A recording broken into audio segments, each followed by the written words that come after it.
gbogbo ẹ̀yin ọmọ ọ̀dọ́ tá a jọ ń káàkiri ọ̀dọ́jọ́ ni wá ẹ má jẹ́ kí a fi àyè gba Fúlàní lórí ilẹ̀ àwọn bàbá wa ẹ má jẹ́ ká bú ọba mọ́ ẹ má jẹ́ ká bú jòyè mọ́ nígbà tá a la fẹ́ jà fún àwọn ọ̀rẹ́ wa táwa ń kọ́kọ́ ń bú ọba tá à ń bú jòyè èmi náà ṣe bẹ́ẹ̀ rí bọ́ mo pera mi padà ẹ má jẹ́ ká bú àgbààgbà kankan mọ́ ẹ má bolóṣèlú kankan ẹ̀rù kálukú ń bẹ̀rù wọn ò lè sọ̀rọ̀ ọba ò lè sọ ìjòyè lè sọ ẹ jẹ́ ká ronú ẹ má jẹ́ ká bá àwọn bàbá jà mọ́ ẹ má jẹ́ á bú wọn mọ́ ẹ má jẹ́ á ṣe wọn àwọn ará pẹ̀lú wọn àwọn àtọ́ bá jólóṣèlú tá a bá fẹ́ kọ́ wọn rẹ̀ wá lọ́wọ́ á gbé wọn mọ́ra á gbé wọn mọ́ra ni à ní bú wọn mọ́ ẹ má jẹ́ á ṣèjẹ̀gbọ́n ẹ má jẹ́ á dàlúrú a lè gba ẹ̀tọ́ wa láì ṣèjẹ̀gbọ́n a lè gba ẹ̀tọ́ wa láì yìnbọn a lè gba ẹ̀tọ́ wa láì dàlúrú gbogbo protest mo ṣe ní ìlú Nàìjíríà mi ò rí ibi tí mo ti ẹnìkan lè sọ pé mo pààyàn tàbí mo jó nǹkan náà tàbí mo bà nǹkan jẹ́ mo lọ písù torí pé olówó lèmi náà tí ò bá sólówó lára ń dì mọ́ gbogbo nǹkan tọ́lọ́run fún yàn lọ́lọ́run fún mi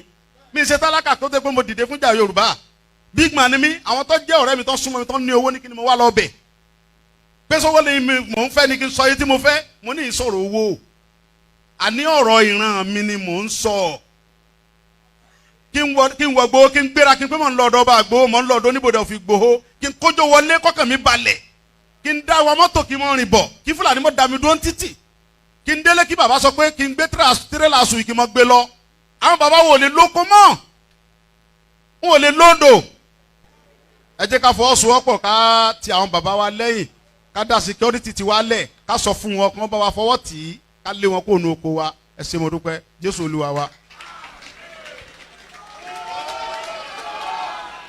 KOIKIMEDIA, we're bringing the world closer to your doorstep.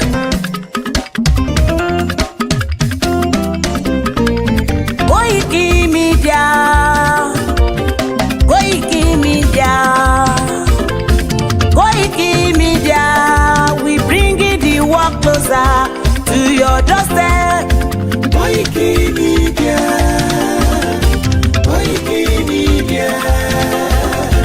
KOIKIMEDIA, we bringing the world closer to your doorstep. Àwa sálára àgbà yìí dá, àwa ló láṣà àti èdè. Gbígbédè lárugẹ nílẹ̀ Oòduà o, àwa gangan ni bàbá. KOIKIMEDIA, KOIKIMEDIA, KOIKIMEDIA. Closer to your doorstep. They never sabi wetin we carry for her. But they move closer before they go sabi.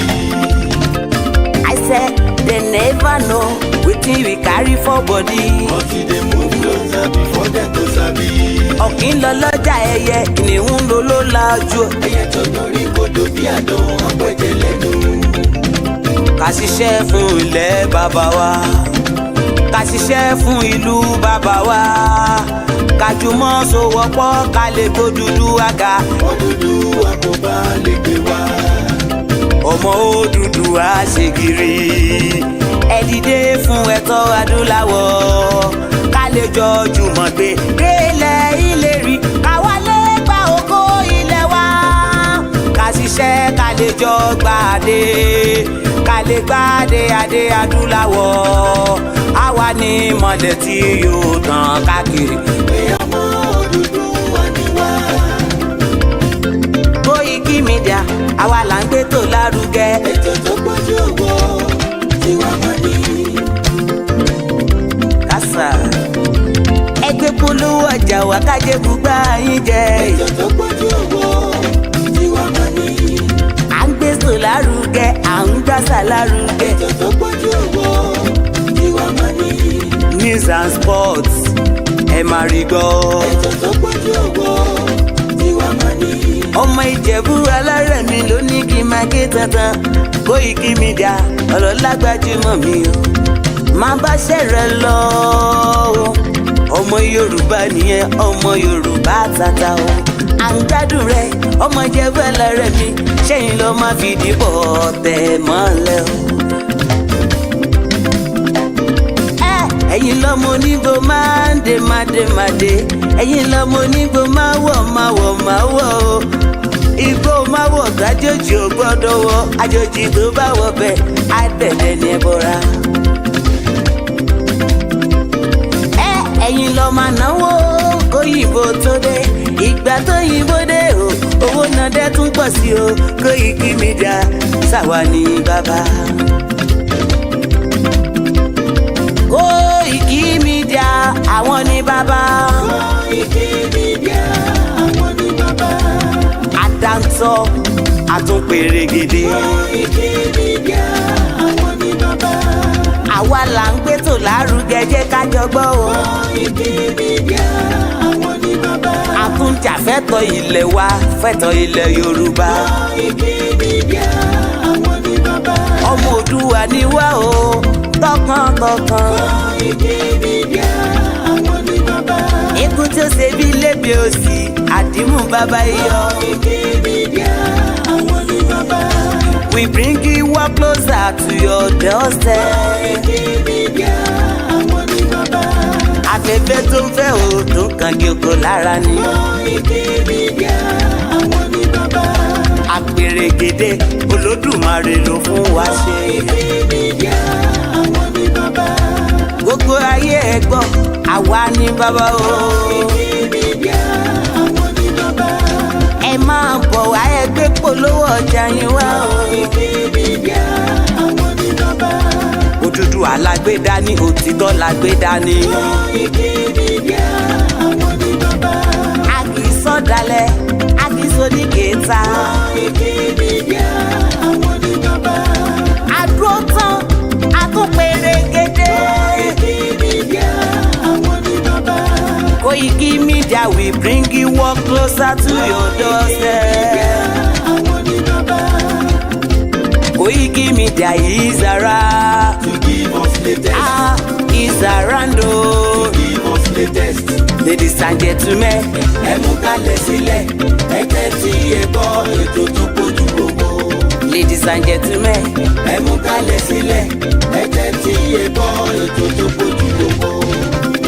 Koiki Media is around. To give us latest. Koiki Media. Koiki Media, we bring in the gbogbo ẹ̀yin ọmọ ọ̀dọ́ tá a jọ ń káàkiri ọ̀dọ́jọ́ ni wá ẹ mọ̀ jẹ́ kí a fi àyè gba Fúlàní lórí ilẹ̀ àwọn bàbá wa ẹ mọ̀ jẹ́ ká bú ọba mọ́ ẹ mọ̀ jẹ́ ká bú jòyè mọ́ nígbà tá a la fẹ́ jà fún àwọn ọ̀rẹ́ wa táwa ń kọ́kọ́ ń bú ọba tá à ń bú jòyè èmi náà ṣe bẹ́ẹ̀ rí bọ́ mo pera mi padà ẹ mọ̀ jẹ́ ká bú àgbààgbà kankan mọ́ ẹ mọ̀ bolóṣèlú kankan ẹ̀rù kálukú ń bẹ̀rù wọn ò lè sọ̀rọ̀ ọba ò lè sọ ìjòyè lè sọ ẹ jẹ́ ká ronú ẹ mọ̀ jẹ́ ká bá àwọn bàbá jà mọ́ ẹ mọ̀ jẹ́ á bú wọn mọ́ ẹ mọ̀ jẹ́ á ṣe wọ́n ra wọn ara pẹ̀lú wọn àwọn àgbà tó bá jó lóṣèlú tá a bá fẹ́ kọ́ wọn rẹ̀ wá lọ́wọ́ á gbé wọn mọ́ra á gbé wọn mọ́ra ni à ní bú wọn mọ́ ẹ mọ̀ jẹ́ á ṣèjẹ̀gbọ́n ẹ mọ̀ jẹ́ á dàlúrú a lè gba ẹ̀tọ́ wa láì ṣèjẹ̀gbọ́n a lè gba ẹ̀tọ́ wa láì yìnbọn a lè gba ẹ̀tọ́ wa láì dàlúrú gbogbo protest mo ṣe ní ìlú Nàìjíríà mi ò rí ibi tí mo ti ẹnìkan lè sọ pé mo pààyàn tàbí mo jó nǹkan náà tàbí mo bà nǹkan jẹ́ mo lọ písù torí pé olówó lèmi náà tí ò bá sólówó lára ń dì mọ́ gbogbo nǹkan tọ́lọ́run fún yẹn lọ́lọ́run fún mi mi ṣe tálákà tó dé pé mo dìde fúnjà Yorùbá big man ni mi àwọn tó jẹ́ ọ̀rẹ́ mi tó súnmọ́ mi tó ní owó ní kí ni mo wá lọ bẹ̀ pé sọ́wọ́ lè mi mò ń fẹ́ ni kí n sọ yìí tí mo fẹ́ mo ní ìsọ̀rọ̀ owó àní ọ̀rọ̀ ìran mi ni mò ń sọ kí n wọ gbowó kí n gbéra kí n pé mò ń lọ ọ̀dọ̀ ọba àgbowó mò ń lọ ọ̀dọ̀ oníbodè òfin gbowó kí n kójó wọlé kọ́kàn mi balẹ̀ kí n dá wa mọ́tò kí n mọ́ rìn bọ̀ kí Fúlàní mọ́ dá mi dúró títì kí n délé kí bàbá sọ pé kí n gbé tírélà sùn kí n mọ́ gbé lọ àwọn bàbá wo lè lóko mọ́ n ò lè lóńdò ẹ jẹ́ ká fọwọ́sowọ́pọ̀ ká ti àwọn bàbá wa lẹ́yìn ká dá security ti wa lẹ̀ ká sọ fún wọn kí wọ́n bá wa fọwọ́ tì í ká lé wọn kó nu oko wa ẹ ṣé mo dúpẹ́ Jésù Olúwa wa.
And a very good morning and welcome to the live broadcast coming from London. My name is OLAYOMI, KOIKIMEDIA as it is known.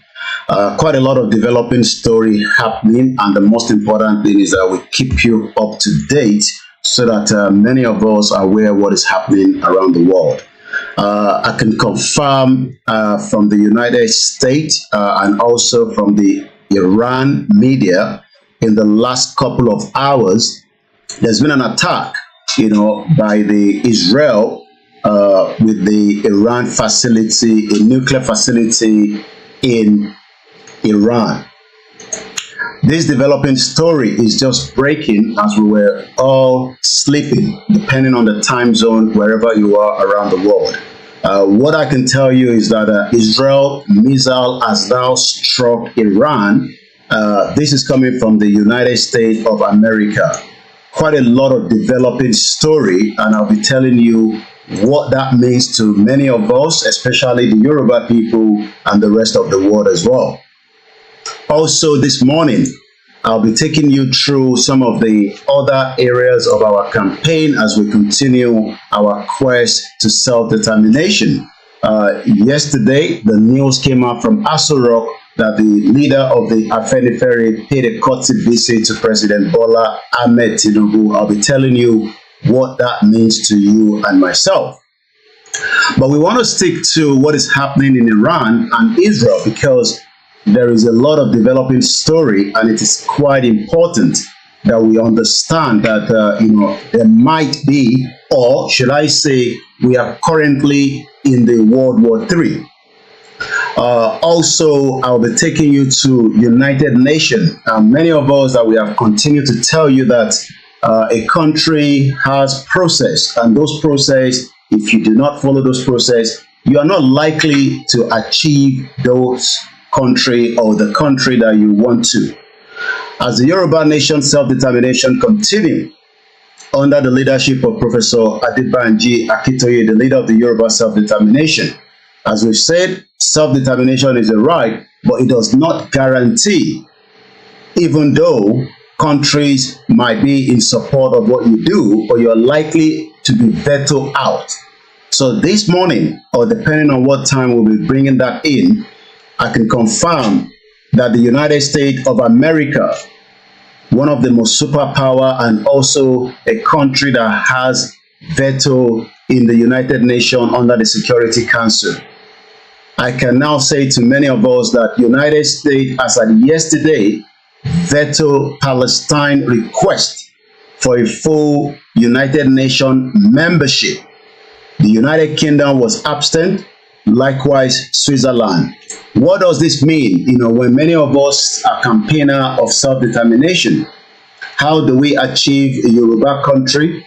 And if those of us that continue to say that a country, either it is recognized or not, the question is, do you go through the due process and negotiate up to the final stage before you activate other areas that you might want to? All these I'll be talking about this morning. Once again, this presentation will be in English, but I will do as much as summary later on in the course of the program to our audience that are Yoruba. So let's start from the developing story from Iran and Israel. Yesterday, while many of us were not probably following development of stories around the world, I was sitting and monitoring what was going on in the United Nations. The Iran foreign minister is currently in America, and I've picked up part of the question and what he actually said at the United Nations. Many of us know who the United Nations is. I will not be telling you what United Nations is all about, but the purpose of the United Nations is not to create a country, but for you to find partners within the United Nations, most importantly, countries that have access to the veto within the Security Council. If many of us might not understand that, as United States have vetoed Palestine, does not literally mean that the other countries that have the same veto power have done so. But we will come back to that later. I want us to focus on the question is why has Israel decided to retaliate? What led to these frictions And can we now officially say that we are currently in the World War III? What does that mean to Africa? What does that mean to the global world itself? Israel informed America just in time before the attack that took place at the early hours of this morning. I've been monitoring all the news media around the world, and it is now confirmed that Israel confirmed through America that they were going to attack Iran facility, one of their nuclear facility. Let me take us straight to those developing story, because this is still breaking as I speak to us right now. What many of us might not understand is that Iran, a country that also have or still building their own nuclear power as well. Israel as well. I'll be telling you, for those of us that needs to know, Israel. Once again, today is the 19th of April 2024. It's exactly 5:28 a.m. in London, where this broadcasting is coming from. Israel, a Middle Eastern country on the Mediterranean Sea, is regarded by the Jews, the Christians, and the Muslims as the biblical Holy Land. It is most scarce site in Jerusalem, within its old city. The Temple Mount complex includes the Dome of the Rock Shrine, the historical Western Wall, Al-Aqsa Mosque, and the Church of the Holy Spectral. Israel financial hub Tel Aviv is known for its behooves, architect, and beaches. That is on Israel. Now let's look at Iran. Iran, also known as the Persia and officially the Islamic Republic of Iran, is a country located at the crossroad of West, Central, and South Asia. Capital is in Tehran, but capital has not yet been attacked. I can confirm that, but it's a site that has been attacked where Israel has fired a missile. Iran has a population of 88.55 million as of 2022, according to World Bank. They have their own official language known as Persian. They also have a supreme leader, Ali Khamenei. They have their president, and also their government is theocratic Islamic Republic, unitary state, parliamentary system, and presidential system. According to 2022 World Bank, their GDP is about 413 billion US dollars. Israel has a population of 9.5 million, almost less than what Iran have in terms of population. The current Prime Minister, Benjamin Netanyahu, they have the President, Isaac Herzog. Israel also have their own official language, which is what we have been saying to many Yoruba people, that we are not Nigerians, but we'll come back to that later. Their official language is Hebrew. Their capital city is Jerusalem. What I can confirm, that the news coming out as at this morning, and many news outlets, this is the BBC, is still a developing story as I speak to you right now. There's a lot happening, and it is important that we might just be picking a bit of signal from a funded Al Jazeera that has more resources, more than the Koiki media. As many of us, we have said that without a good resources, there's less of what we can do. So what I'm going to be doing in a minute is I'll be bringing us up to date with the other screen to our side, where we can monitor what is currently happening when it comes to the fight going on between Iran and Israel. My name is Oluwole Koiki, one of the campaigner and also a true believer that the Yoruba nationalists have nothing more than to get the hell out of Nigeria before things goes the other way around. But many do not believe that Yoruba people have the right, but I can tell you that our right will be respected, either they like it or not. I'll also be giving you up to date of what is happening between President Bola Ahmed Tinubu and the Afenifere in the course of the program. Also, we're discussing why America has literally vetoed Palestine from becoming a full member of the United Nations. While we are bringing another screen in so that we can have a view of what is happening in Tehran, presently this morning, as this is a breaking news. And like I said many times on this platform, we are currently in the World War III. World War III is not going to be as the same as the World War I and World War II. So we might not see as things likely the way it has always been during the previous war. We are in the 21st century, and that means that things will not be played out the way it was done in the 19th centuries and the 18th, the 17th, when the World War I and II was currently going on. Once again, bear with us as we're trying to bring a screen into the conversation so that we can monitor those developments, and as images is coming out this morning. I'll be telling you what time it is in Tehran in just about a few minutes. But once again, if you're new to this platform, remember that it is all about self-determination, and that self-determination will be respected, as we always say. As many of us continue to monitor all these developing story, questions continue to be asked whether Iran would then eventually attack back, even though over the weekend we saw multiple advancement of the Iran drone flying into Israel, even though Israel actually told us that there were just about 99% of those drones were taken down. But I can confirm that yesterday it seems that figure was not accurate. About almost 88% was what Israel were able to capture out of those 300 drones and some 8 ballistic missiles. What does it mean, all these? I'll be telling you. So below my screen, you'll be seeing the Al Jazeera, where we have connected because they have the resources to play with.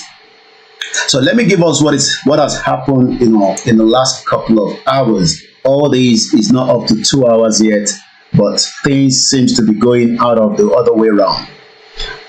The summary coming from the BBC, and Israel missiles are struck Iran.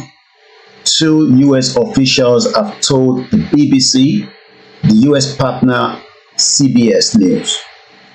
Iranian state media are citing unconfirmed report of explosion in the central province of Isfahan. Isfahan has a nuclear area where it seems that has been attacked.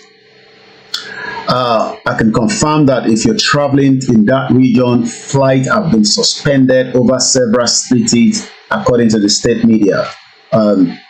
This is what I have said continuously, that if things goes the other way around, flight will be suspended in a country where there is a likely missile attack. So you are not likely to see your aircraft flying into a war zone or close to that proximity. Also, Iran has been on the high alert after Israel said it will respond to an Iranian attack against it on Saturday night. Many of us must have seen that if you're following the KOIKIMEDIA platforms, where over 300 drones flew into Israel. The UK, the US scrambled around with their aircraft to take them down, but we can confirm that a couple of them dropped into the Israel as a facility. Over 300 drones and missiles were fired, by Iran to Israel during its unprecedented attack. But before you can understand all these, you got to first ask what led to these. What led to these was that Israel attacked Iran in Syria a couple of weeks back, literally about 3 weeks ago precisely. So there was an attack. Israel attacked the Iranian embassy, which is the reason why we are saying some of these situation as it's standing right now. So there's a huge tension in the Middle East that could escalate within days, weeks, which is already escalating. If we go back to this is some of the footage or the images where a lot of questions have been asked why Israel decided, to attack the Iranian embassy in Syria. Ever since Israel launched a strike against the Iranian embassy in Damascus, this was on the 1st of April. Again, most of you might not understand that this is not April Fool. We are now in a full military situation in the Middle East. Currently, Israel continues to attack Palestine. Over 40,000 innocent people have died. America has also vetoed that they will not be allowing Palestine, even though they want a two-state, but it will not be given a full United Nations membership. We're going to come back to that in a minute. But the most question everybody will be asking this morning is that why did Israel attack this embassy? Ever since Israel launched a strike against the Iranian embassy in Damascus on the April 1st, 2024, killing about 7 people, including 2 senior members of the Iran's Islamic Revolution Guard. The Iran Islamic Revolution Guard is the most used security for the Iran. This was founded on the 5th of May 1979. That was about almost 43 years ago. They are very powerful. They are strong. They are also have different network within the Middle East. And let us also say that as many of the countries around the world uses proxy in fighting their war, it is also important that you understand that war is not something you do not prepare for. If you're going to fight a war, you must have whatever it takes to fight that war. The Iran Revolution Guard, like I said earlier, is a very powerful revolution guard used in the Iran, and as you can see from the name, Revolutionary Guard Corps.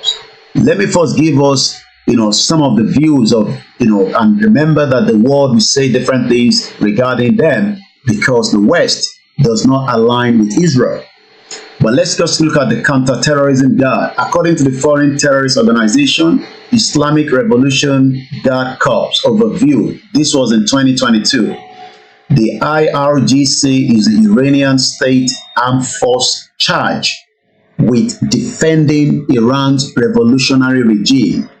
These are the most advanced military armed force to defend, fight, and protect Iran against enemies in or within.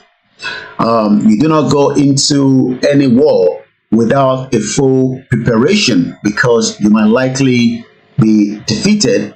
But what we can confirm is that it is separated from the Iran conventional military force. So Iran have 2 different military. One is known as the IRGC, which is Islamic Revolutionary Guard Corps, and they also have the conventional military force.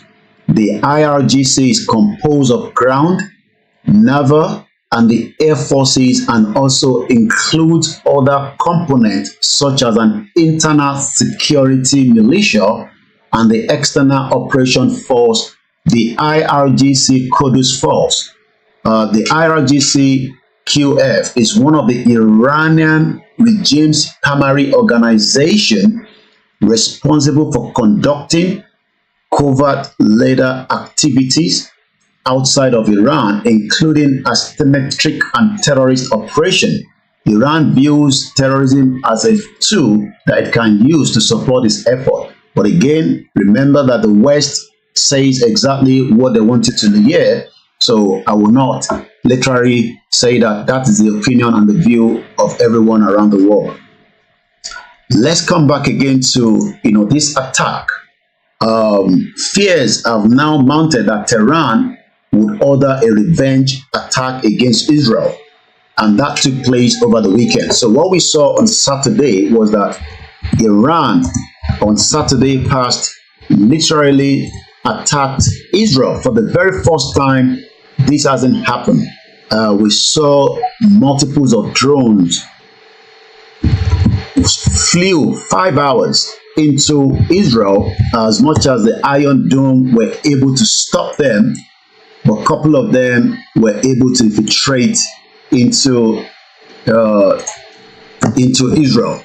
America, UK all have enough ample of time to move in, their warplane to support Israel, because America has always stated clearly that they would defend the territorial ground of Israel. The question is, as the Yoruba continue a peaceful and a non-violent conversation, should things change around, who do you call to make that full support against the binary country called Nigeria that many of us disagree that it is not meant to still stand on its own? This is why you need not to go into a war if you are not going to be fully prepared to make sure that you are not going in, because it is not going to be like buying moi moi and a core or buying whatever meal at the nearest McDonald's.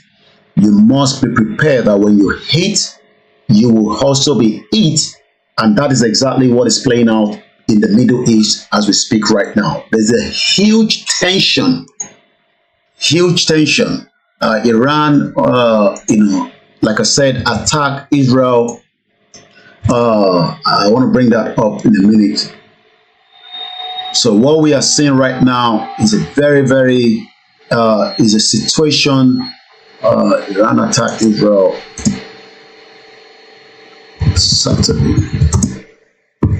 So Iran has multiple of drones, and these drones are developed within Iran, and for a country to launch 300 drones, you can tell that they might have millions of those drones ready to be deployed at any point of time.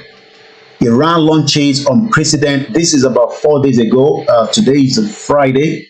So what took place was last week Saturday, which is literally a week now, within the next 24 hours. So Iran launches these unprecedented retaliatory strikes on Israel in a major escalation of widening conflict. Some of the drones were able to be captured, but most of them were taken down, like I said, through Israel Iron Dome. This video is courtesy of CNN.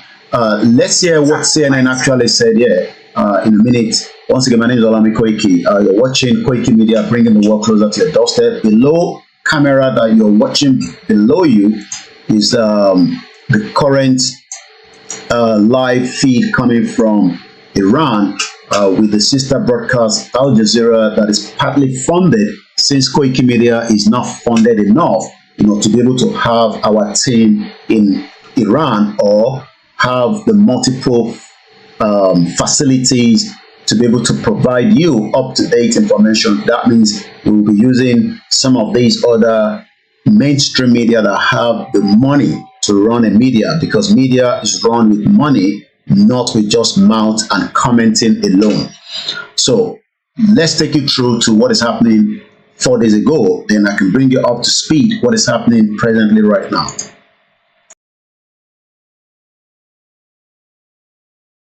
That look like? Is it the Iron Dome?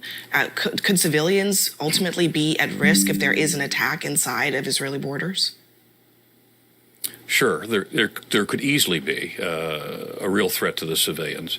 The Israeli air and missile defense system is layered. We have Iron Dome, and it is supported by the Arrow anti-ballistic missile system. They're very sophisticated. They're networked. And as you might imagine, the Israelis have deployed that system, all of them, in a layered manner to defend the northern part of Israel and the principal population centers. It's also important for the Iranians to remember that, you know, the American people and the Israeli people are inextricably linked in many different ways, and there are thousands of Americans in Israel. And so an attack on Israel, in many respects, is an attack on the American people.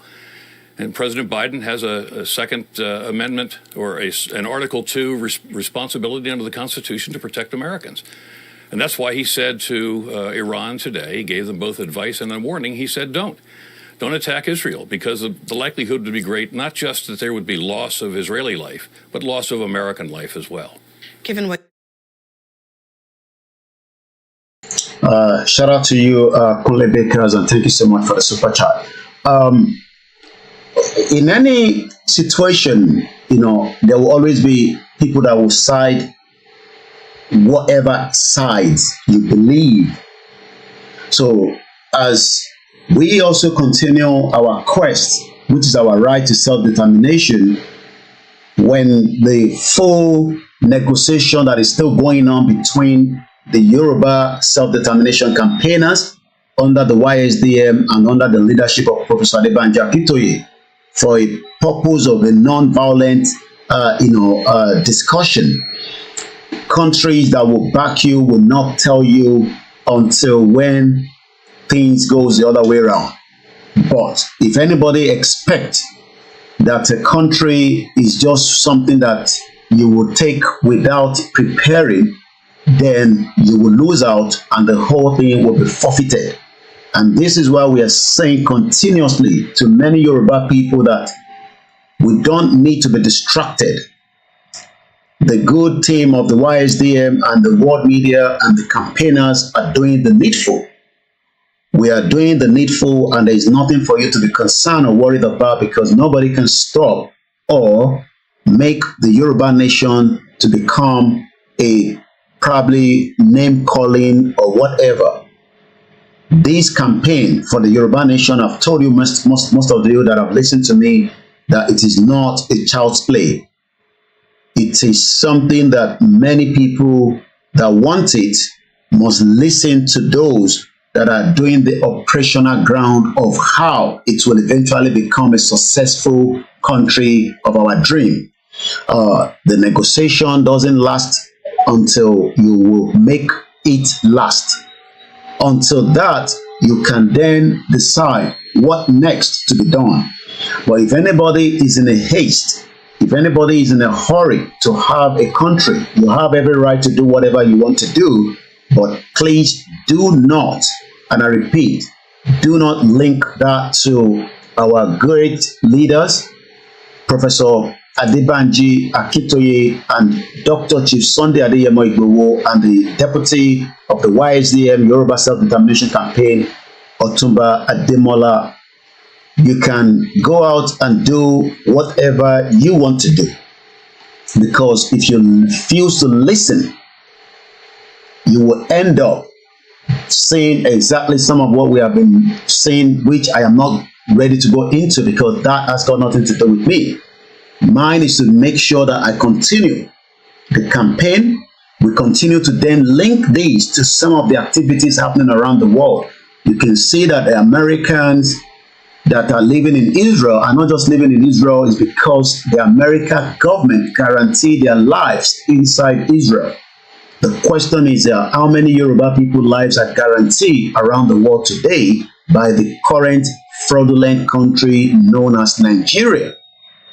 Would Nigeria come into your aid should there be any problem? We saw the Sudan. We saw how many Nigerians were abandoned, and I believe maybe 1 or 2, 3 lost their life because the Nigerian government could not move in and rescue Nigerians that are trapped. So let's come back, to the conversation with the CNN 4 days ago, while America continued to say to Iran not to, but eventually we saw that Iran did not listen. America also tried. I saw David Cameron, the Foreign Secretary of United Kingdom, Lord Cameron, because he's not a Lord, flew to Israel again, trying to speak to Benjamin Netanyahu, the Prime Minister of Israel, not to retaliate. But all that now seems not to have happened because it's gone into a deaf ears. So what we are now witnessing is the war that we have been telling you is just very close to our doorstep is now here. If you're one of those that continue to say that you don't want a war, well, it is too late because the war is already ongoing. There's a present and active war that has been going on for 2 years between Russia and Ukraine. The United Nations, the international community have not been able to stop it. The question then is, would they be able to stop the war that has now kickstarted between Israel and Iran? Remember that all these would also have a ripple effect into Africa as many of us continue to monitor this situation that is happening. So let's go back again and finish listening to that source. The US expect Iran to carry out strike inside Israel. And yes, Iran, for the very first time after a very long time, sent directly into Israel 300 drones. 84 or 88% of those drones were captured by the support of the US and the UK and the Iron Dome, but the rest dropped somewhere within Israel. Now, Israel has done the same thing. Would Iran respond back again? I'll be telling you all that. Sit back and let's continue with this analysis. What you just laid out, that Article 2 responsibility and power, how likely is it that the United States could end up having to defend Israel if this becomes a wider, hotter conflict? Well, that decision will have to be made by the president. And of course, he'll consult with his military leadership and make sure that the Congress is informed on the matter. We'll be I want us to take point when we say to us that the Yoruba people that are doing whatever needs to be done to move out of Nigeria, if you're not prepared enough, you are likely to forfeit every effort that you have done in the last 3 years. And this is why we are grateful to have a very strong and a very vibrant team that understand what self-determination is all about. Many people don't understand what is it. They thought it is just something that, can happen overnight without certain reactions and certain things put in place. And we have told you continuously, but some of you, especially back in Nigeria, that are very, very unlearned, you do not understand that even America president would have to consult with his military general the way forward should things go the other way around to be able to protect and defend Iran. Because if America protect and support Iran, we are likely to see other countries might also support Iran. And again, that will become a very, very escalating situation. But many of you thought that, by just putting on a military uniform, putting on a military outfit, you can then do whatever you want to do. It doesn't work like that. Some of you think that the rhetoric of Jesus Christ and Muhammad is going to bring, the Yoruba nation. It will bring it in a very spiritual manner, but you must also prepare your mind for a lot of things.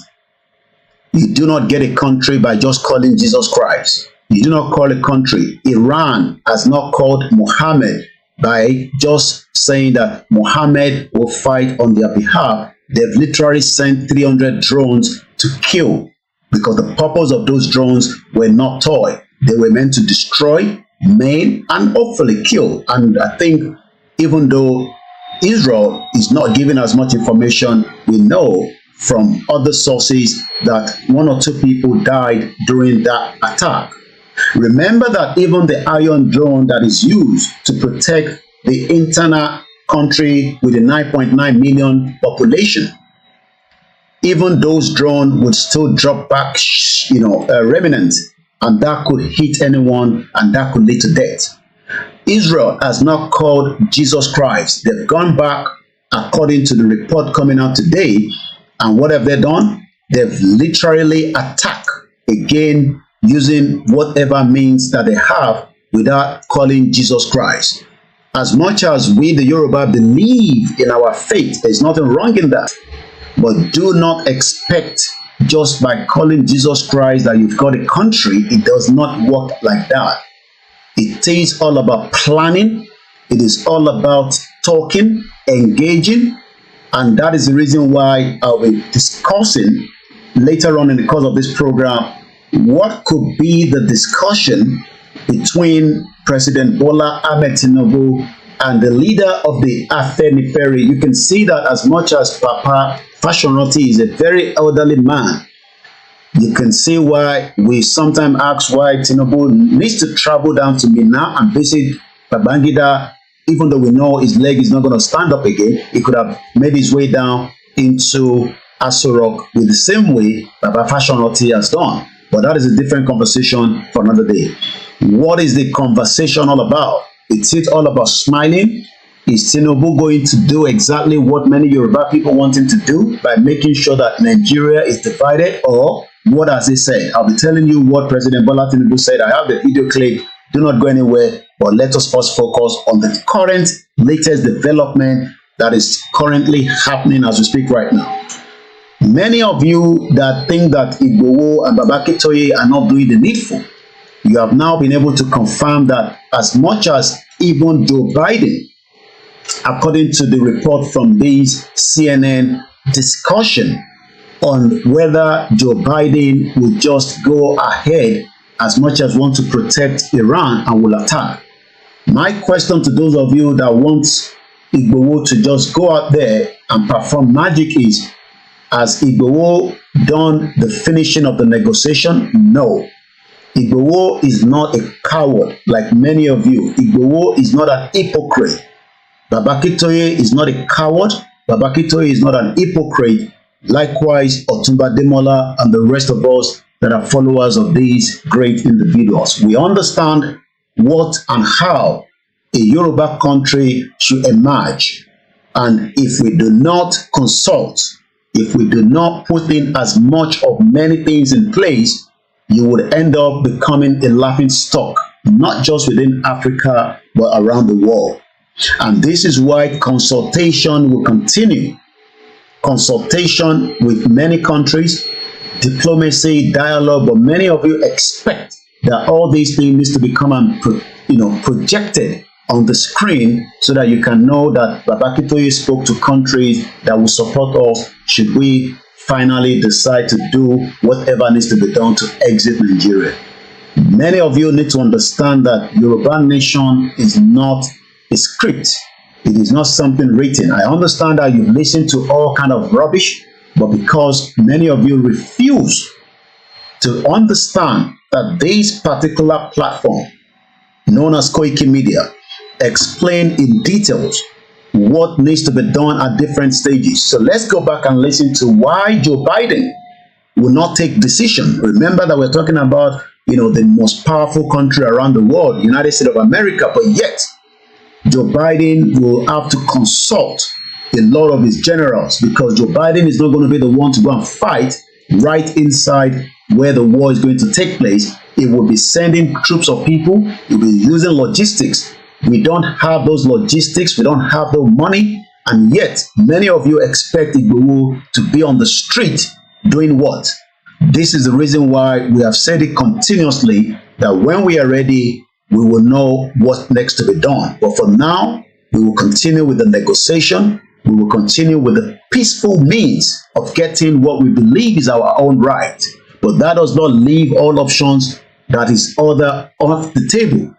But you do not go into those options when you don't have the means to do so. You will become a laughing stock. And I hope some of you understand this message clearly. I have sat back in the couple of days reflecting and saying that many of us will want to lose our mind is because your mind is already loose in the first place. Many of you don't understand the purpose and the aims and objective why we need to exit Nigeria. You thought that it was just all joke. Continue to say that we talk too much. America continue to talk, as you can tell from the analysis of the CNN, telling us that United States President Joe Biden would not just go and attack without consultation. Consultation means that they were talking. And even as much as Israel has attacked this morning, America will still be talking to Iran to please at least hold their sword. For now, whether Iran hold that sword or not is not for me to decide on behalf of the Iranian government. Let's go back again. And of course, he'll consult with his military leadership and make sure that the Congress is informed on the matter. We'll be consulting, and we are right now. The CENTCOM commander, Central Command commander, is on the ground in Israel, consulting with the Minister of Defense and the Chief of... The word consulting is what many of you don't understand. Many Yoruba people are not learned. We understand that. And those that we thought are learned are just as stupid as idiots. You think that Baba Akintoye is more or less like many of you. Baba Akintoye knows that you must continue consultation, regardless of whether they are your enemies or they are your friends or they are your partners, or whether you will have to lay your hands to ask for more support. Because what we have in our hands is a very big, massive project. We are not yet a country. I have told you officially, and I'll continue to state it clearly.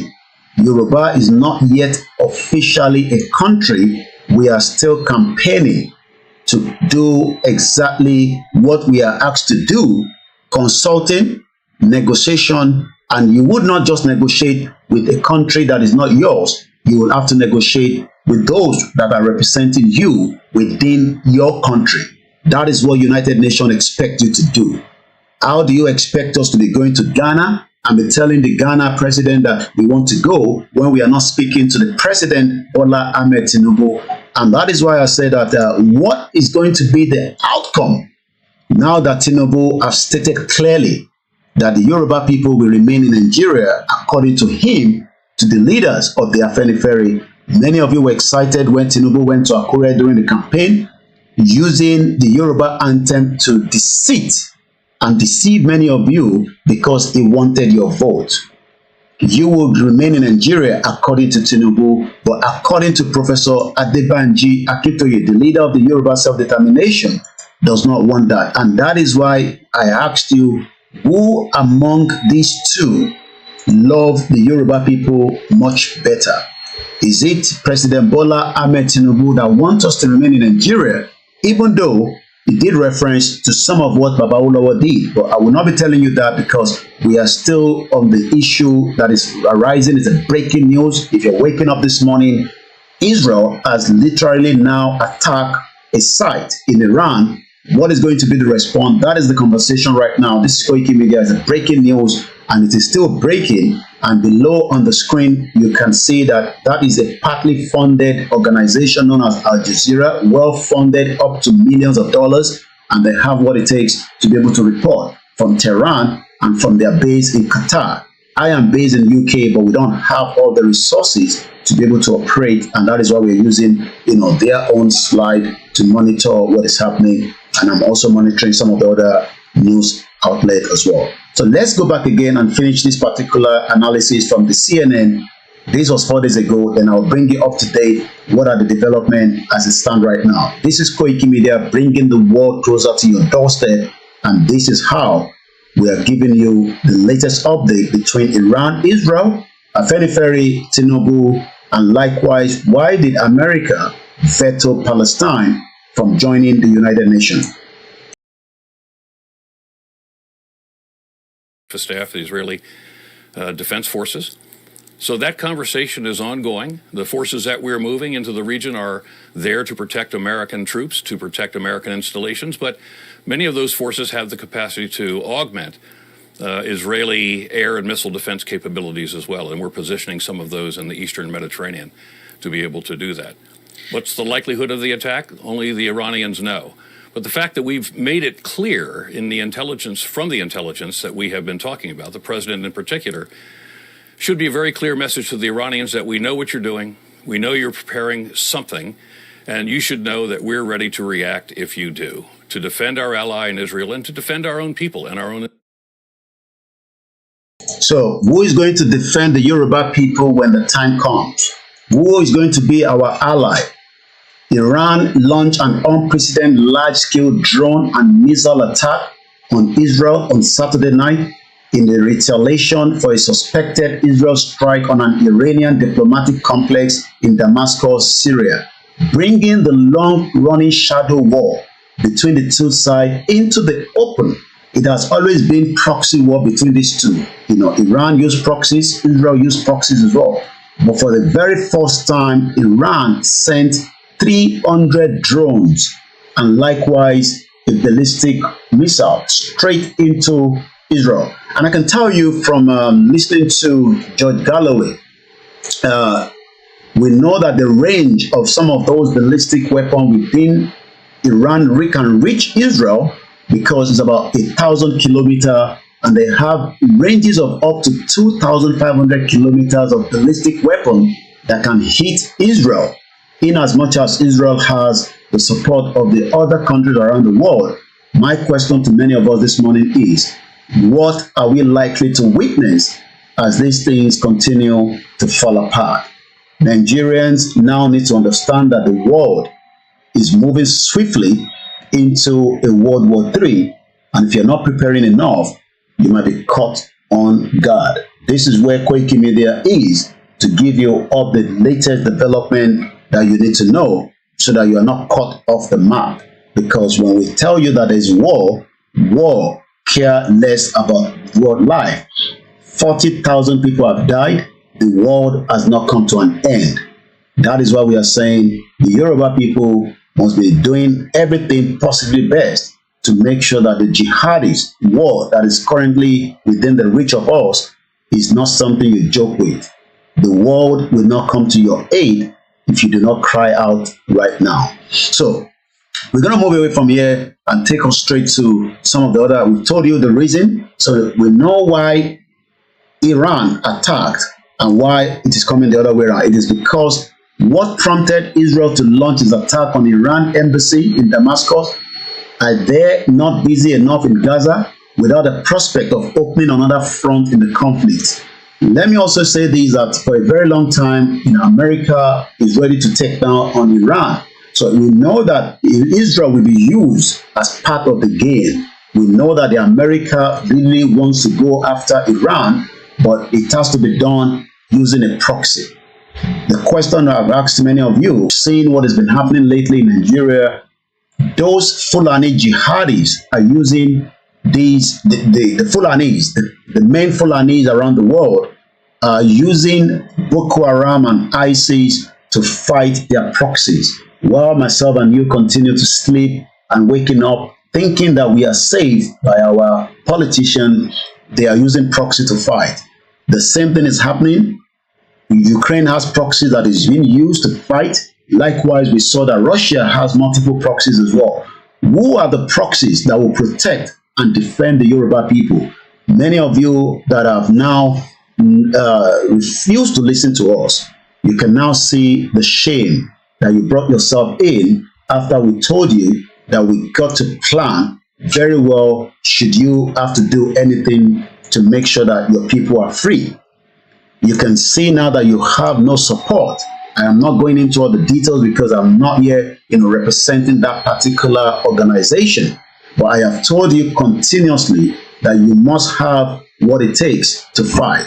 It has now shown clearly that there is a leader and there's someone that is trying to bring the movement down.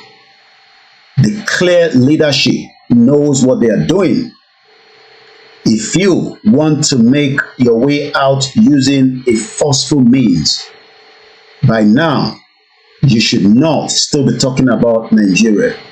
We can now see that the forceful means failed because it is not part of what you expected. You expected that by now you'll be excited and you can talk about Babakitoye anyhow and Igboho, but all that failed because you refuse to understand that there is a lot of planning and consultation that will go into it before any such would happen. I have stated my opinion. I don't have to continue to tell you to your ears. You know where my views stand. But that would not mean that as a learned journalist, an international brand would not want a consultation and negotiation if it can be done. But what many of you would not understand is that you have been told lies by a particular individual that they have spoken to countries around the world. You can now see that those countries have not come to your aid. You have literally failed.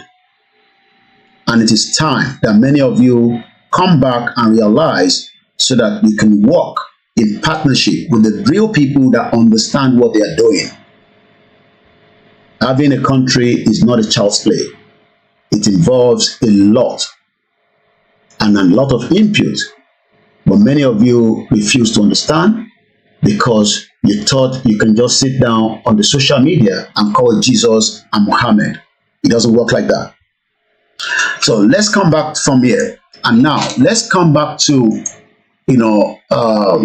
Israel is about, depending on the time you're flying, depending on the country you're flying from, has a different time zone in terms of flying into it. But what many of us that have told you that Israel has not relied on their religion to protect themselves, they have enough what they call allied. They have friends around the world that will come to their rescue, and we can see that they have done so during the attack from Iran on Saturday. A country that is less than 10 million, but does not just rely on their Judaism. They believe in their language, yet they also believe that they need to protect themselves from their enemies within and outside. And this is why I have said that the proxies used by the Fulani to fight us in Nigeria are the Boko Haram, the ISIS, the jihadis, and they are doing that very well because myself and you are sleeping, hoping that Jesus and Muhammad will take the fight on our behalf. So let's close this and bring us back again to yesterday. Before these early hours of this morning, there was another interview that I picked up where the Iranian Iranian foreign minister warns of decisive response to Israel military action. So it seems that things have not yet finalized. Iran respond if Israel takes any further military action. Israel have taken that action. What is Iran going to do? We have to wait and see. It's coming up to 15 minutes past 6 a.m. 19th of April 2024. My name is Oluwole Koiki. KOIKIMEDIA, bringing the world closer to your doorstep.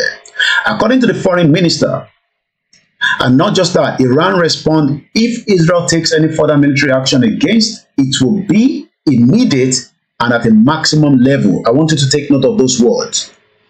Immediate and a maximum level. So that means that if confirmed, as Iran has been saying, that should the attack link to Israel, we are likely to see a maximum level of attack back by Iran into Israel. If you're a Nigerian, if you're living there, I cannot tell you to exit, but make sure that you prepare your mind that you are currently at war. If you're Nigerian, you're living in Iran, I expect you to understand now that we are at war. And for those of us that are not living in that region, but we are living close to the proximity, or those of us that we have countries that are in support or against, depending on which country you live in. If you're living in America, that means that America get involved in this war, you are also likely to prepare yourself. If you live in United Kingdom and the UK government get involved in this war, you are also likely to prevent and prepare your mind. This was what the foreign minister was saying. Amir Abdullahian told the CNN just yesterday, as fears rise of an escalation of the conflict in the Middle East. The word escalation means that things will go AY. things will become very, very, much more than what it is presently. Escalation. The word escalation. It will rapidly increase. So, are we going to see a United Nation that is so disarray, a United Nation that cannot hold its house together, a United Nation where veto power is being used for those that have access to it? And you can see why the late legend Fela Anikulapo Kuti say, one veto power equals 32 other votes. America took advantage of that veto power yesterday, and we saw that America literally vetoed Palestine. Let me just allow you to listen to this. This was the United States representative at the United Nations. Currently, Malta is the one in charge of the president of the United Nations. Many Yoruba people might never have heard about Malta. I will give you what Malta is. Malta, as we know, is an archipelago in the central Mediterranean between Sicily and the North African coast. It is a nation known for historic sites related to a succession of rulers, including the Romans, Moors, Knights of the St. John, French and British. It has a numerous fortress, megalithic temples, and all these is what the Yoruba have as well. They've been around since 4000 BC. The whole population of this woman's president of United Nations that is currently, every country takes turn to become the UN president for a month. Malta, many Yoruba people, you might not have heard it about Malta before, but I can tell you that Malta is not up to 600,000 in terms of population. Yet, they are part of the European country. They determine my life and your life on our behalf. They sit and decide whether our election is fraudulent or not. While many of you might not understand that these are some of the reasons why we are saying that the Yoruba people needs to get the hell out of Nigeria so that we can become our own independent country. They do not speak English as the first official language, but yet they have English as part of their language. They have the Maltese, and they also have the Maltese sign language. Then they have English. A country that does not speak the same language cannot be classified as a country.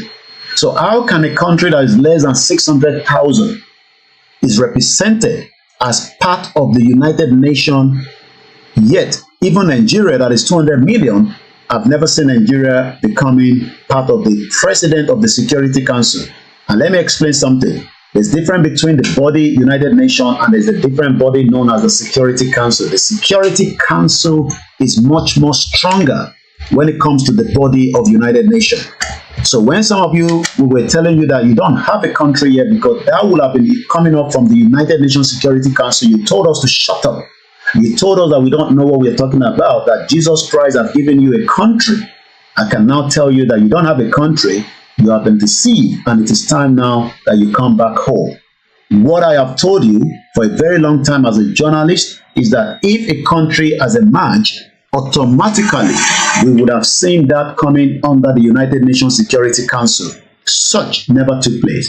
So what is the Security Council president? What does he do, or what does she do? Right now, Malta, Vanessa Varizia, PR of Malta and the president of the Security Council for April. Next month, another person takes over. Let's first look at the name Vanessa and see if we can find anything about her. She's the current president in charge of the Security Council for 1 month. And it's a big opportunity if your country also has such opportunity. Many of you today doesn't even know that your country that you love so much is not respected within the United Nations. It is as useless as tissue paper, but many of you will not understand because you don't have enough. So who is this woman that we're going to be telling you a little bit more about? That is her. Let's first look at her age. Some of you always ask whether you will be able to become somebody in Nigeria. You will not. At the age of 54, your parents and your grandparents that died in Nigeria were never given the opportunity. She was born on the 24th of May, 1969, age 54 years old.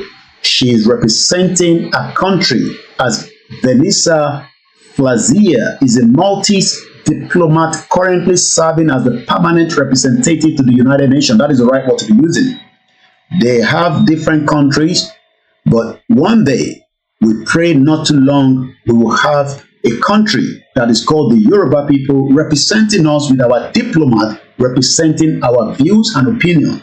So when we tell you about Yoruba nation, this is how you need to start thinking. But don't tell me that you have a country because Jesus Christ already gave you the country. Jesus does not give a country. You walk towards that country with diplomacy, negotiation, until the last result, which we have now seen that it was a failure for those of you that have been following failure for a very long time. We told you, but you did not listen. So now, let's go again back to Malta, a country that is just under 531,113 in terms of the population. This should ginger you as a Yoruba person that why do you want to fix Nigeria when Malta is not up to the population and some of our local government? Again, official, the Republic of Malta is an island country in the southern Europe, located in the Mediterranean Sea. It consists of an archipelago between Italy, Tunisia, Libya. Many of you that are running away from Nigeria because you want to japa end up in Malta, and you are locked away because they expect your country to be much better than theirs. But rather, your country failed you, so you end up running into Malta to become a citizen that will be kept in this prison. But if Nigeria was a great country, as many of you are projected and are still projecting, we should not be running into Tunisia, Libya to get to Europe, because if you can get to Libya, you are likely closer to Italy, but you will have to go through the Mediterranean Sea, and many of you died along the line. And many of you are still planning that route. I wish you safe journey. But one thing I need to understand, I'd like to understand, is that Malta continues to be a country. So let's look at their GDP. Let's first look at their GDP in terms of their wealth. Don't expect too much for a country that is less than 600,000. 18.13 billion US dollars was the GDP of Malta. So what does Malta export? What is giving them the money? So we must find out what is giving Malta the money. The total value of export, according to the FOB, is 3.67 million US dollars. The total value of import is 7 million. So that means they have to bring in many things into the country that probably does not have as much of what Yoruba people have. But yet, the Yoruba people prefer to live in Nigeria, where your life continues to be mortgaged for a very long time. So what is the main export of Malta? Malta imports machinery and transport equipment, chemical products, and the mineral fuels. The country's main export product are semiconductors, but also export other manufactured goods and refined petroleum.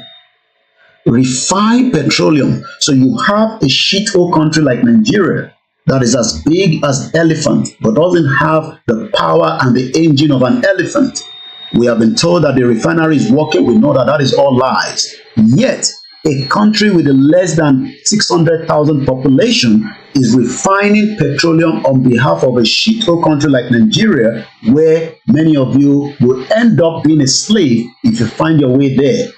If Nigeria was truly working, we should even be buying Malta as a whole country and the whole territory because of the wealth that we have. But the reason why you don't have the wealth to buy Malta is because you are not an independent country. You are a multiple nation, lying to yourself, expecting the country to work. But today, it hasn't worked. Malta, like I said, let's look at the word semiconductor. The word semiconductor, as we know, is got to do with part of technology. So when we use the word semiconductor is what you're looking right now. This is what Malta is making out of me and you as part of their export.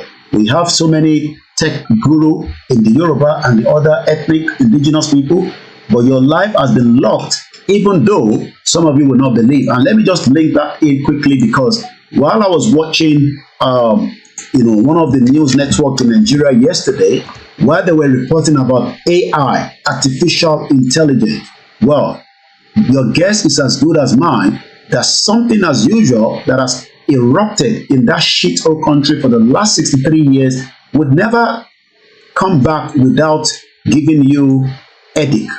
And I'll be telling you when you watch this particular clip. Once again, this was a live transmission between the studio and the Abuja where the event was taking place. But as usual, we know that the end result means that many of you that are expecting a miracle to happen in Nigeria, your life will not change. Rather, your life will become miserable, as much as you might disagree with us, but we know that you know the fact. Bear with me. I'm going to come back to that. I'm going to find that video so that it doesn't waste my time. Now, let's listen to, I've given you a background of Malta. So this is what they are producing, in case you are not aware. This is what is giving them money, semiconduct. What is the full meaning of semiconduct before we move away from here? Semiconduct, spelled S-E-M-I-C-O-N-D-U-C-T-O-R-S, commonly known as the microchips.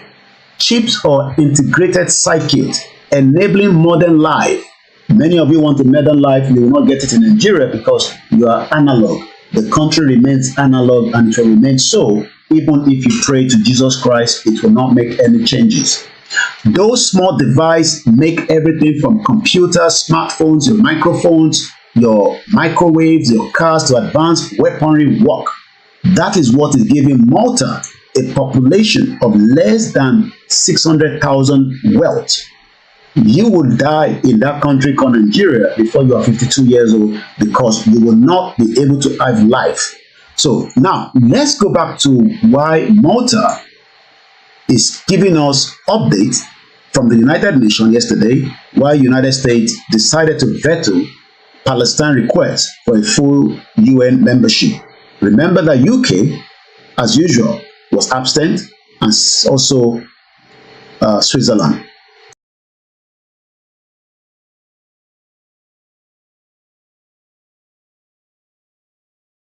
Those in favor of the draft resolution contained in document S/2024/312, please raise their hand.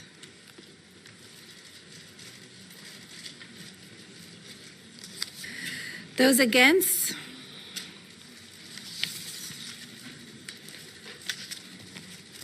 Thank you. Abstentions? The United States continues to strongly support a two-state solution. This vote does not reflect opposition to Palestinian statehood, but instead is an acknowledgement that it will only come from direct negotiations between the parties. We believe that such recognition of Palestinian statehood should not come at the start of a new process, but it doesn't have to be at the very end of the process. We must start with fixing the immediate crisis in Gaza. Gaza is occupied Palestinian territory and must be part of a future Palestinian state. However, Hamas is still in control of parts of Gaza, and Israeli hostages remain in captivity. This shows that we're still at the start of the process. Ensuring Hamas is no longer in charge of Gaza and removing Hamas' capacity to launch attacks against Israel are essential and unavoidable steps on the road to lasting peace. I will explain a little bit of this before we move away from it. So, for those of you that are expecting that, in as much as we know that, some of these countries might not want a total disintegration of Nigeria, and that is because for their own selfish gain. But this United Nations Security Council is a place that there are many countries that would want Palestine to become an independent country. But the moment that America uses its veto power, UK refused to become neutral. We know why. Switzerland, But my question to many of you that have told us that you have a country, well, we have told you arguably that you don't have a country because there was nowhere the discussion took place within the United Nations Security Council. But many of you refuse to listen because you are gullible. So you've seen that. So it shows that America veto Palestine request for a full United Nations membership as the UK abstained from the vote. Let's come back to the developing story because this program we're going to be winding it down in about a few minutes from now. Now, let's listen now to the Iranian foreign minister telling us that Iran would not just respond, will also immediately, at the maximum level, attack back Israel should Israel attack. And I can confirm that Israel have already done the attack. What is Iran going to do? I'll be telling you a little bit more about that. But for now, let's listen to this.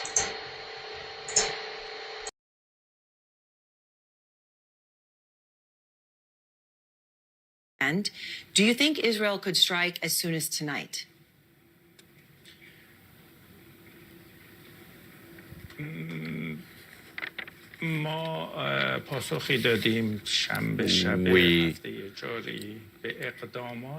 have given an answer on Saturday night to the action that during the past few months, particularly 2 weeks ago, the Israeli regime, through the attack carried out against the consular building in Damascus, Syria, our response to the Israeli regime was limited and stayed within a minimum of frameworks, whereas we could have given a much harsher response to the Israeli regime.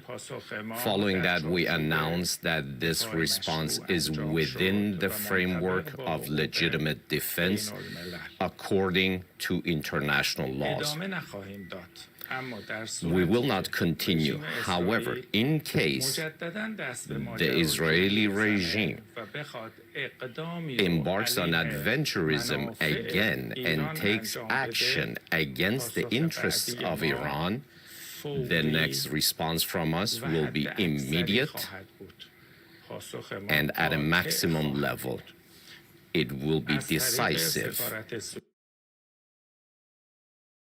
Now, you can see that these are two powerful countries that have enough weaponry and they also have allies. When some of you say, we should go out now, we should go and do this, who are those that will become our ally? Should we go out there? I'm talking about the Yoruba Nation campaign now. I am not talking about the campaign of going on the street, the campaign of doing the peaceful one. But if it goes the other way around, do you have those countries? Do you have those people that will be your friends? Do you have them ready to protect you against those Nigeria military that will come after you? This is why we are saying that planning is very, very much needed. You cannot just wake up and say you would go after when you know that it is not possible. And this is why we are saying to some of us that as much as we all want a country and we want it now, we should not allow our instinct of being deceived by someone that they've spoken to many countries around the world, yet we know that all that is a lie. No part of the world was spoken to. And you saw the reaction that there was nobody coming to your aid to help you. There was nobody coming. There was no satellite, there was no CCTV ready to pick so that they can send the United Nations down. The United Nations is not even aware of whatever activities that you might think, apart from the one that has been written to them, and they are still looking into it. So you got to be very careful for those of you out there, because the Yoruba under the leadership of Professor Adebanji Akintoye are doing everything possibly best through the means under the international law, and that has not yet been fully exhausted. But because many of you like to hear the word Jesus and Muhammad, and that gives you that the hope that the country has been activated because Jesus just accepted it somewhere in the heaven. Yes, spiritually, there's nothing called Nigeria, but physically, Nigeria is still operating until things fall apart. If you're one of those now hoping that you will get this support from the Afenifere, two factions of the Afenifere have spoken. I've seen the two and I've listened to one, but it will not be long before I listen to the other one, because we've heard about him before.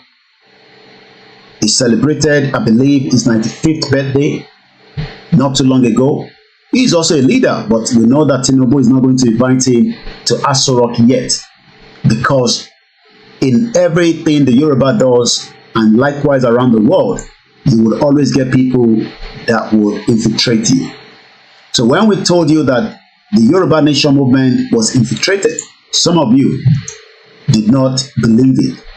Some of you thought that it was all cooked because you were not following the full details of who is truly asking for the Yoruba Nation. Some of you have called names. But before we move away from the Israel, because I have just less than half an hour for the next slide, which is just going to be on the Yoruba Nation struggle. What we have told you continuously is that under the leadership of Professor Adebanji Akintoye, the consultation continued. The planning continued, just like the US continued to plan, Israel plans, Iran planned. It took Iran almost 2 weeks to retaliate back, because they need to put things in place. My question to many of you that are waking up this morning to my first broadcast after a couple of days: have you now understand who truly wants a country and who does not want? Sentiment is not put in asking for a Yoruba country. You do not put sentiment to it. But you must prepare and you must plan. If you fail to plan, you are likely to fail the mission. Your expectation has crumbled, but you can pick yourself up again and realize the truth under the leadership of Professor Adebanji Akintoye. United Nations is not coming to your aid, because United Nations has a lot of things to deal with. One of them now is to deal with the current escalation between Israel and Iran. Those are the two that they will be discussing. Other issues within, outside the world, would not be a priority. So if you're one of those waking up this morning and listening to me, it does not matter your sentiment. Planning, consultation, negotiation is part of asking for Yoruba Nation. Let me first allow you to listen to the leader, because they have two leaders. Afenifere is divided. Their belief is that the Yoruba people have been marginalized in what is known as Nigeria, but they do not agree for the separation of Nigeria. They are in their 95. They've seen it all. Are they going to be the one to tell us whether we remain in Nigeria or not? But it is still part of the consultation. As they continue to say that they want to be in Nigeria, we, under the leadership of Professor Adebanji Akintoye, refuse to accept such. And that is why we are saying clearly that our Yoruba campaign must remain focused. The distraction has gone and is dusted. If you're still being distracted, you are probably not yet to understand what we are truly fighting for. You have every right to say whatever you want to say. But one thing is, America also consult before they can fight. You do not go out there and fight when you have not done enough consultation. Consultation means not just consultation, you must also prepare. Let's listen to Chief Ayo Adebanjo.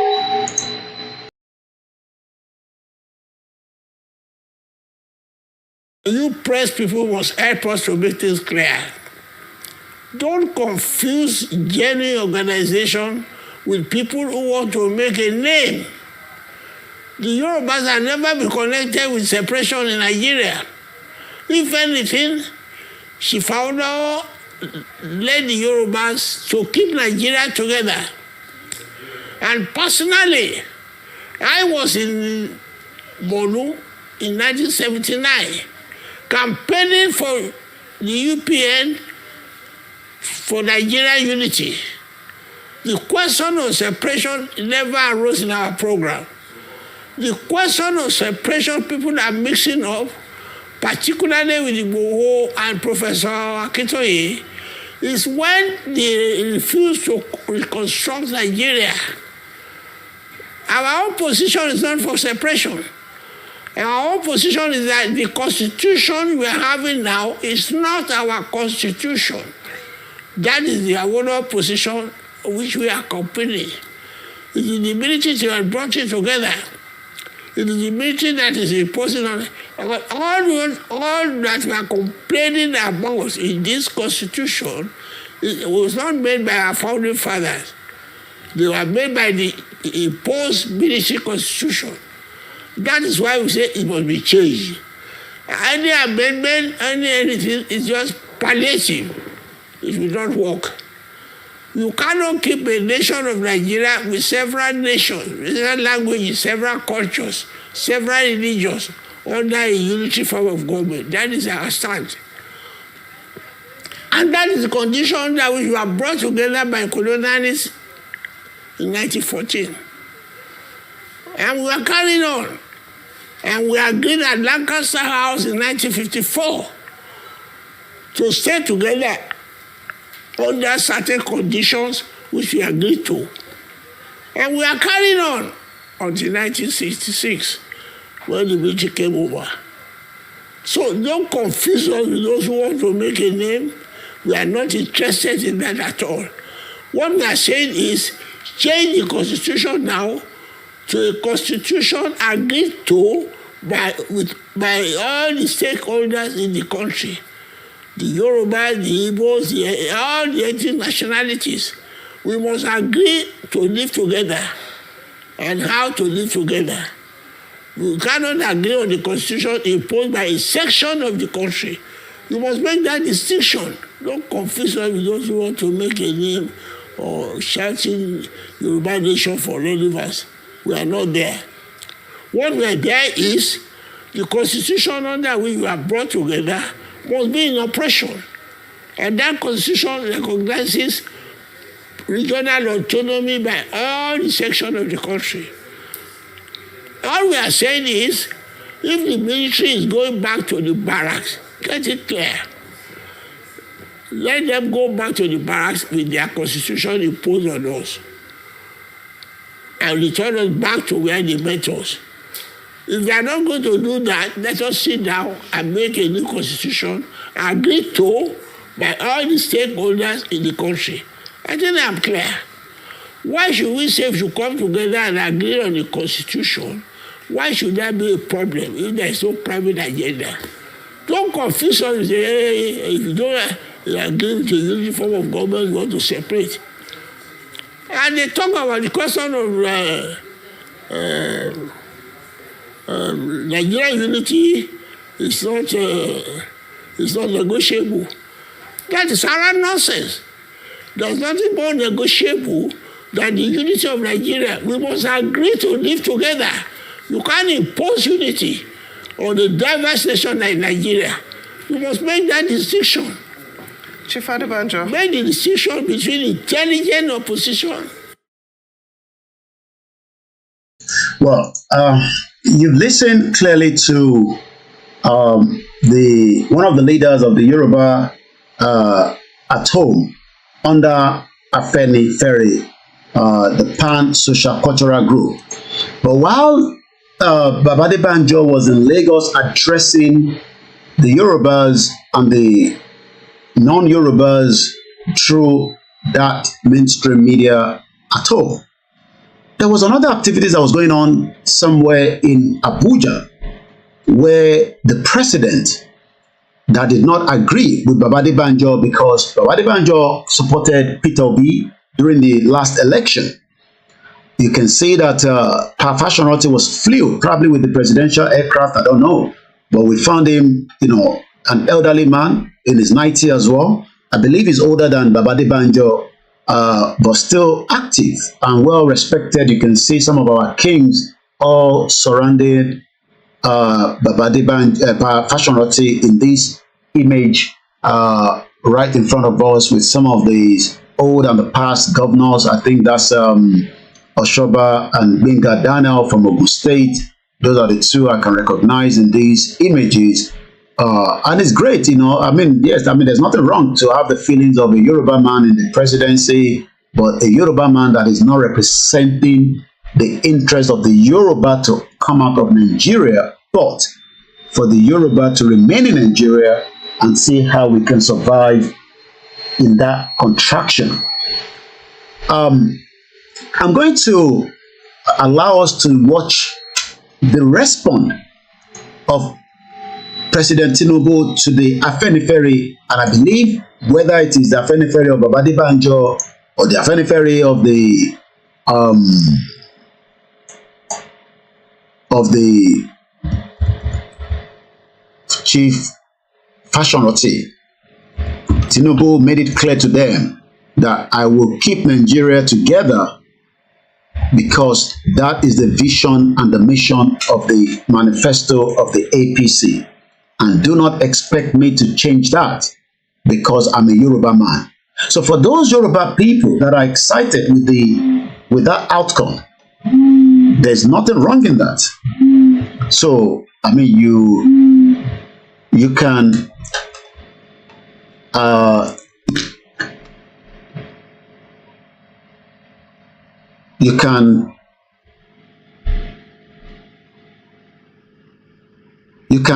believe.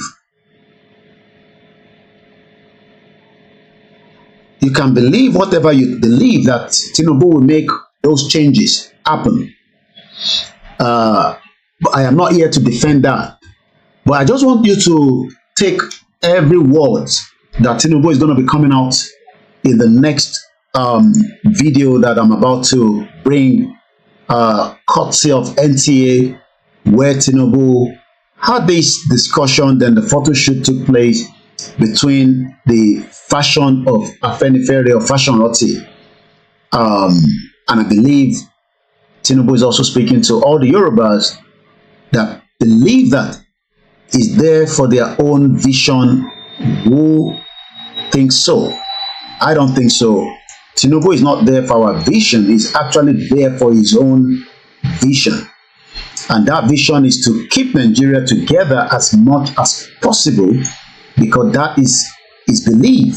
It's not the first time that Tinubu told us that he believes in Nigeria. We know that he said so during his exile in the United Kingdom, where he lived after the late Sani Abacha wanted to assassinate him. Tinubu found his way into UK through whatever means, claim asylum, I don't know, but eventually he granted an interview where he stated clearly that, Nigeria is not a country to believe in. But today, the music, as we always say, has changed to another ringtone. So Tinubu now believes that keeping Nigeria together is his own task and vision. And as a president, he will do that, even though many of us don't want it. I asked again, between President Tinubu and Professor Adebanjo Akintoye, who truly love the Yoruba people. During closed-door meetings between the Afenifere and Tinubu, I might not have the privilege to know what has been said, but I'm going to judge Tinubu based on the outcome of what he has said. If he has a different plan behind that we are not aware of, I don't know. But for every sons and daughters of Yoruba this morning, I know that your expectation is that Tinubu will bring the glory of Nigeria back. Like Baba Akintoye said in that particular article that we read a couple of times on this platform, that Tinubu is only going to do maximum, and I'm trying to not even give him the 8 years, because we know that it will be a tough task for him to get that 8 years, especially now that the North do not want Tinubu back in power after 2027.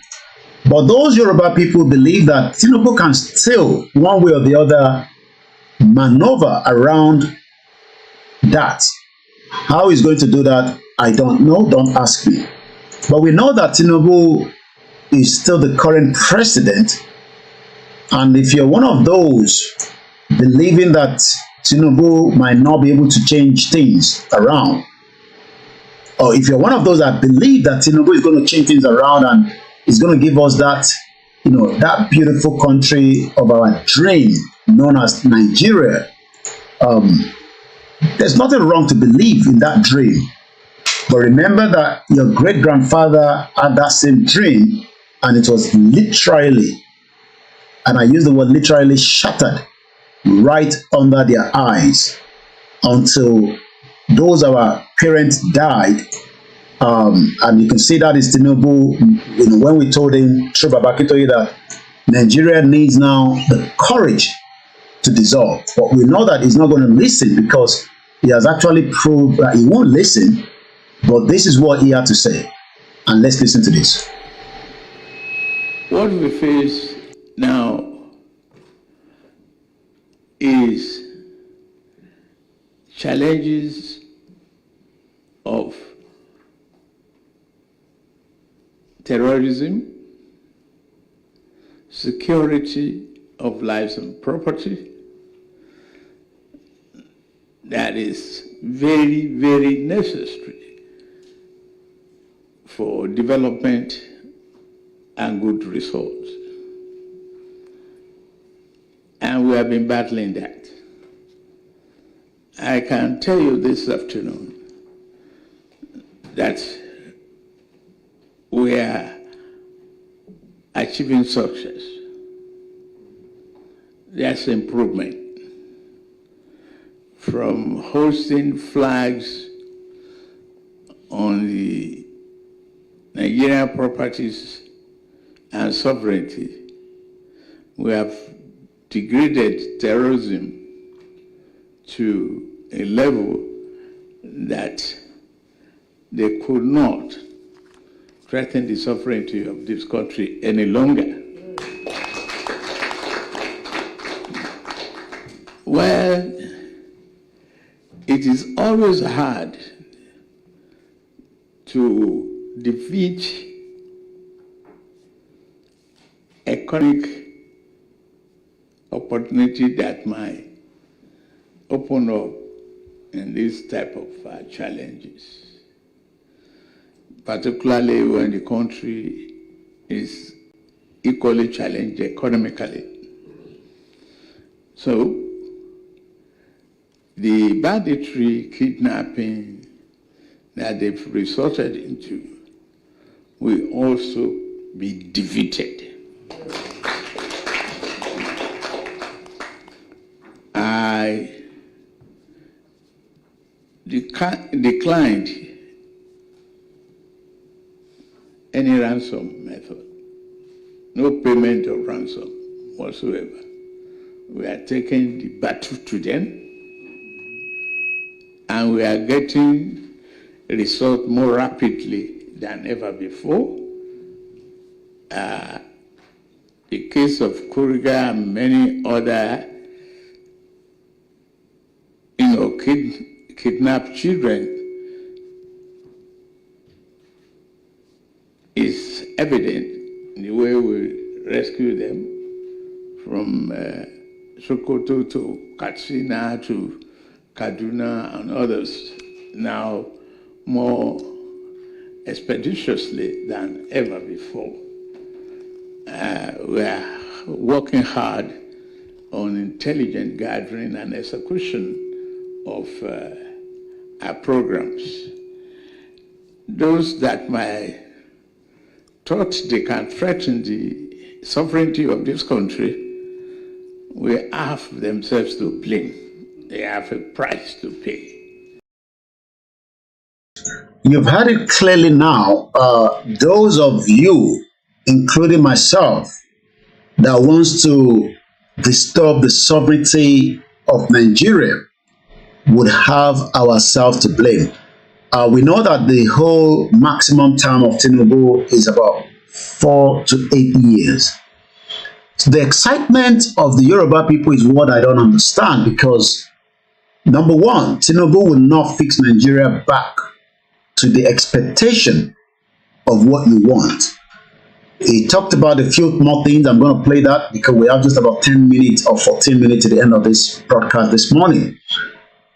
He mentioned the education of the legend during the Western region, the late Jeremiah Oluwole.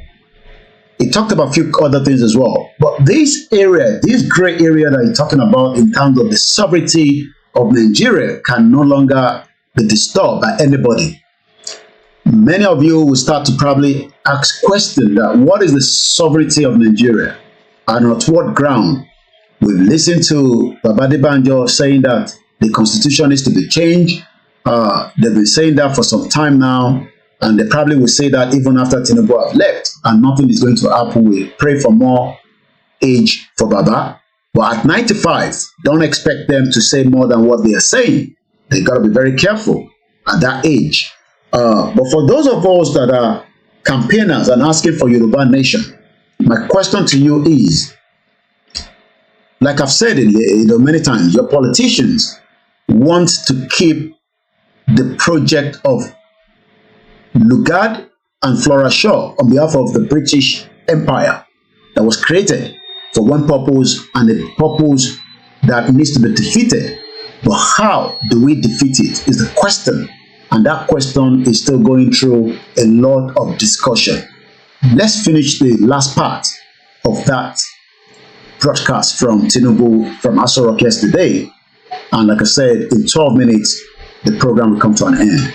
You've been watching a live transmission, and if you're waking up this morning, we are now in the World War III as Israel has fired back again into Iran. And we do expect Iran, as being said by their foreign minister, to respond back to Israel timely, with a lot of expectation now on the ground. Israel Foreign Minister Hussein Amir Abdullahian told the CNN yesterday, as fears rise of an escalation of the conflict in the Middle East, he says, and I quote, "Not my word, his word. In case the Israeli regime embarks on an adventurism again and takes action against the interest of Iran, the next response from us will be immediate and at the maximum level," Amir Abdullahian told CNN Erin Bonnet in an exclusive interview in New York yesterday. So we'll be monitoring that. Keep an eye on the Koiki Media blogs and all the other platforms where we'll be giving you up to date. But for now, let's take you back to the last 7 minutes of what Tinubu told the Afenifere under the leadership of Fashion Rotti, while they believe that, or he believes that it will be in the interest of all the Yorubas to remain in Nigeria because that is the best option according to President Tinubu. Is that same option for you? Well, you would have to ask Tinubu why he believes that option is the interest of me and you. But under the leadership of Professor Debanji Akintoye, We stated clearly that the Yoruba people must have nothing to do with Nigeria, but Tinubu disagreed with that.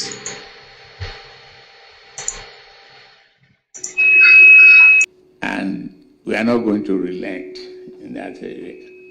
We have the solid mirror that has attracted a lot of insecurity, scavenging, and others. Then we have special forces that is facing that now. We will have an effective forest guards that will be, fully in control of our forests in the country. But first of all, we must tackle the desperation of our youths, particularly the young ones, by following a cardinal program that brings relief to the parents of our future leaders. That's making the education as a tool and a strong weapon against poverty. To do that, we have to invest in the future of our youths. That is why the key point, I'm glad you are alive, Papa. One of historical thing you did in politics with Chief Afenifere was invest seriously in education. And we've seen a problem that parents are facing in paying the tuition fee of their wards. Therefore, we have established student loan.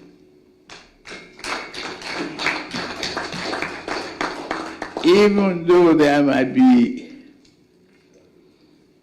free education in some areas and, but to nationally fund education while we are going on, means of transportation, accommodation, tuition, and all of that could be problems to people withdrawing from the higher institution. And we established the student loan, and we tell you it's taken off, and taken off well, seriously. To equally follow the path of social welfare, we are equally examining what to do with high degree of unemployment.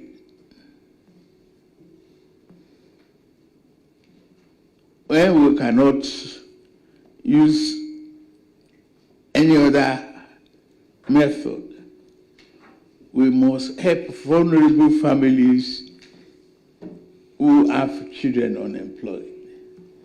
How do we do that? But enlist them from NYC up and pay some living allowances to them called unemployment compensation. We are equally looking at how we stimulate the market, the purchasing power of people, and as well at the same time fight corruption. Why, before we got here, you have a former accountant general, they discovered billions in his accountant. And tinkering with various payment schemes and others. In fact, contractors being exploited, vouchers being altered. We have taken action, and you will soon hear the funding of consumer credit. If you eliminate the cash requirement to buy a car, to even buy a motorcycle, if you eliminate the demand for cash to even furnish a house, or to look for cash to get a house by itself, even if it's a shell house without furnishing.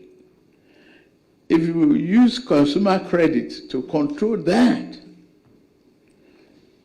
you will reduce the propensity for fraud and irregularities and corruption. So it's a dual carriage fight. And we are about to move on that scheme.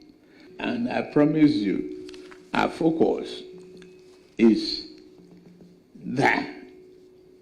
And we will not let you down.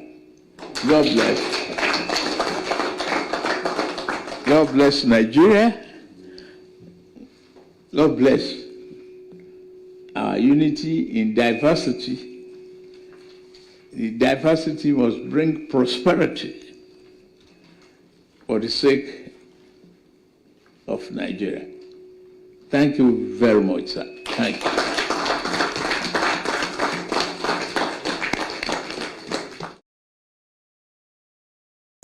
Well, you've listened to the message from President Tinubu to the Afenifere yesterday during the engagement. We'll be doing more analysis of that in due course. But as we wind down from here this morning, my name is Koiki. Remember that there is a tension going on right now in the Middle East. I'll be telling you more on that. Make sure you follow us. But for now, I say very, very good morning. And as you're joining, you might have to remember that prayer is not going to resolve all the problems, because the problem around the world, we've not been able to use prayer to resolve it. It seems that there's so much evil out there, but we hope that one day those evil will be conquered. The Yoruba continue their campaign under the leadership of Professor Adebanjo Akintoye, but we have seen clearly that the Afenifere have been told point blank by the current administration of President Bola Ahmed Tinubu that at some point also told us that he does not believe in Nigeria, but now he believes in Nigeria because for the interest of what he's doing presently, he needs to believe in Nigeria. 2007, while he was on exile, Tinubu stated clearly that Nigeria was not what, not 2007, I believe, when he was far away during the exile. He stated it, I don't believe in one Nigeria, but all that has changed now.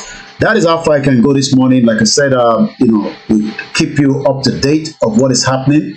Remember to follow, the latest news on our platforms, and likewise, the campaign for the struggle for the Yoruba people would also continue. As I say good morning to you around the world, I say happy Jimoh the Baraka to all our Muslim brothers and sisters, to all our Christians around the world.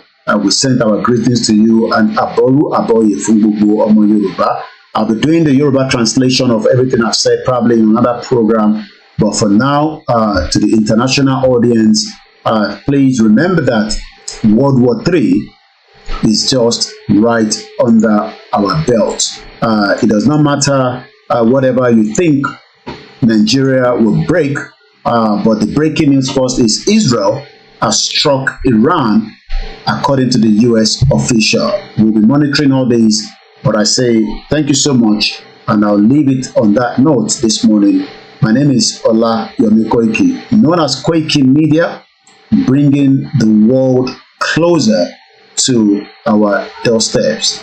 Nigeria has come to its due date, but it will collapse when we all decide to follow the one that knows the road. And the one that knows the road is the leader of the Yoruba self-determination, Professor Adebanji Akintoye, and likewise all those that are working very hard to make sure that we bring the Yoruba people out of what is known as Nigeria. But it seems Tinubu will be one of our biggest obstacles. For those of you that have always thought Tinubu is not the obstacle, Tinubu is the obstacle, and he has stated it clearly that he has no intention to creating that Nigeria, that Yoruba of your dream. So you will not get a Yoruba country if you are waiting for President Bola Ahmed Tinubu. But that would not mean that we will not continue with the negotiation with the federal government and likewise the international body. Thank you so much. Bye for now.